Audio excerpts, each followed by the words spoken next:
Un homme est donc ce soir en garde à vue après l'agression du maire de Villeneuve-de-Marcq en Isère. Il a été interpellé ce matin sur la commune de Charentonnet. Vous voyez, c'est le ministre de l'Intérieur qui l'a annoncé aujourd'hui sur les réseaux sociaux. Le ministre qui assure que les violences contre nos élus sont intolérables et ne resteront jamais impunies. Romain Ethuin, bonsoir, vous êtes sur place, notre envoyé spécial. L'arrestation s'est donc déroulée en fin de matinée aujourd'hui. Tout à fait, l'arrestation s'est déroulée à Charentonnet. Alors pour situer un petit peu, c'est un gros quart d'heure d'ici en voiture. Il faut savoir que ce mis en cause était à pied. Il a été retrouvé sur la voie publique et cette interpellation, elle a été très discrète puisqu'on a pu se rendre à la mairie de Charentonnet où aucun élu n'avait entendu ou ni même vu cette interpellation.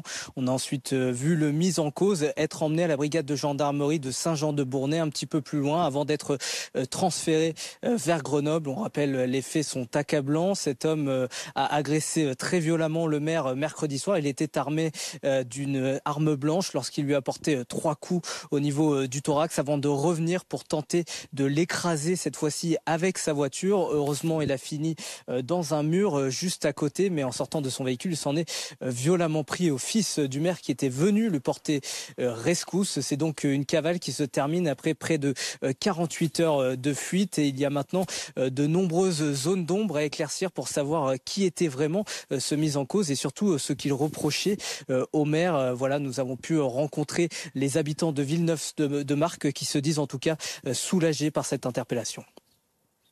Moi, je trouve que c'est une bonne nouvelle, déjà pour le village, pour tout le monde et même pour lui-même. Ouais. Je pense que c'est une bonne chose et voilà, bon, ce monsieur a fait une bêtise et puis il va falloir que les suites se passent convenablement, on va dire. C'est à la justice de faire son travail et puis écoutez, que la justice soit faite et que tout soit mis au clair. Je pense que c'est très important pour la famille du maire et que le calme revienne dans ce petit village assez modeste. Il y a donc en effet du calme qui va revenir et surtout beaucoup de questions à répondre. Ce maire, il était dans un état d'urgence absolue au moment des faits. Son pronostic vital était engagé. Heureusement, il ne souffre que, entre guillemets, de 15 jours d'incapacité totale de travail, mais sa vie n'est plus en danger. Quant au motif du mis en cause, ce sont donc aux enquêteurs de définir exactement ce qui l'a poussé à faire cet acte. On le rappelle, une enquête a été ouverte pour tentative de meurtre sur personne dépositaire de l'autorité publique et violence aggravée.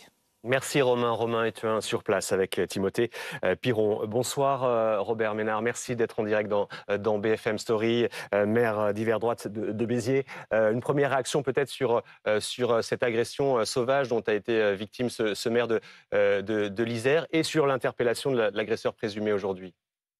D'abord, évidemment, on est content de l'interpellation de l'agresseur, mais ça fait froid dans le dos. Parce que si j'ai bien compris, enfin, il faudra voir un peu ce que dit l'enquête, c'est une histoire d'urbanisme, de règles d'urbanisme. Vous savez, les maires, on est souvent l'objet d'incompréhension, et en l'occurrence, plus que d'incompréhension, de violence. On est là pour appliquer un certain nombre de règles d'urbanisme. Il y a un certain nombre de règles d'urbanisme qui embêtent les gens, qui cassent les pieds aux gens, qui compliquent leur projet. Mais en même temps, tu es là pour faire respecter ça. Et évidemment, c'est plus facile de s'en prendre au maire qui est en face de toi que de t'en prendre aux règles elles-mêmes. Les règles, c'est un peu loin, ça a été décidé par Paris ou que sais-je encore. Et là, tu te retrouves avec des types qui ne supportent pas le fait que tu leur dises « Ah oui, mais un permis de construire, ça se demande. Ensuite, ça se respecte. Ensuite.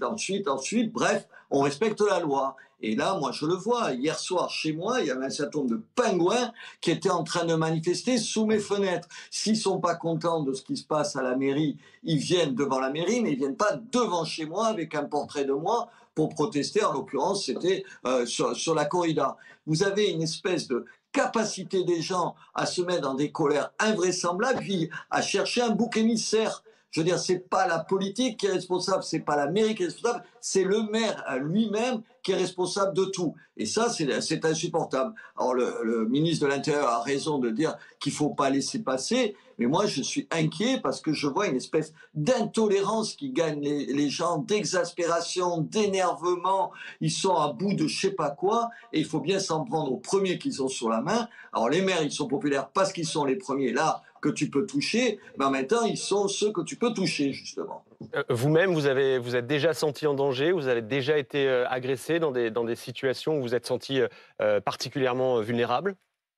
Enfin, oui, bien sûr, agressé avec. Alors, je ne vous parle pas des réseaux sociaux, parce que là, c'est de la merde en barre. Ça veut dire que n'importe quel abruti, comme il est derrière l'anonymat, il peut dire n'importe quoi sur n'importe qui, et sur le maire comme sur le reste de la population. Et bien sûr, il y a un certain nombre de gens qui vous mettent en danger, qui sont dangereux. C'est pour ça, d'ailleurs, qu'il faut des polices municipales, y compris pour protéger leurs élus. Mais en même temps, on ne va pas vivre dans la peur. Moi, je ne veux pas me dire il y a tel ou tel endroit où je ne peux pas aller. Nous, on a des quartiers difficiles et j'y vais. J'y vais volontairement. Il est hors de question que le maire que je suis n'aille pas dans un certain nombre de quartiers et de façon subsidiaire. Il est hors de question que je me déplace protégé par qui que ce soit. Il n'y a aucune raison que je sois en danger vis-à-vis de qui que ce soit. Alors, je prends ce risque-là. Mais comme plein de maires, je ne suis pas un héros, je suis comme plein de maires qui se retrouvent dans une situation compliquée. Et parce que les gens sont de plus en plus exigeants. Ils veulent tout de suite, immédiatement.